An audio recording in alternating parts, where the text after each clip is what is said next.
பிரியமானவர்களே, இந்த வாரத்தின் முதல் நாளிலே நாம் பிதாவாகிய தேவனை தொழுது கொள்ள வந்திருக்கிறோம்.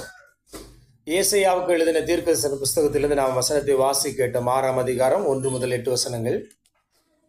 இந்த பகுதி பாருங்க, தேவன் நம்ம இடத்துல உறவாடுகிறதை போல ஒரு பகுதி நாம் காண முடியும். தேவன் நம்ம இடத்துல இங்கே பேசுகிறதை நாம் கவனிக்கிறோம். அதாவது ஒரு 2 மனிதர்கள் ஒருத்தருக்கு ஒருத்தர் பேசிக்கிறது மாதிரி ஒரு பெரிய உரையாடல் இங்கே இருக்கிறது.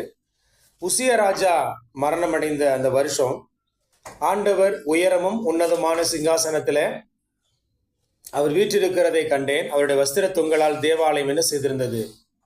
நிறைந்திருந்ததாக இங்கே வேதத்தில் படிக்கிறோம்.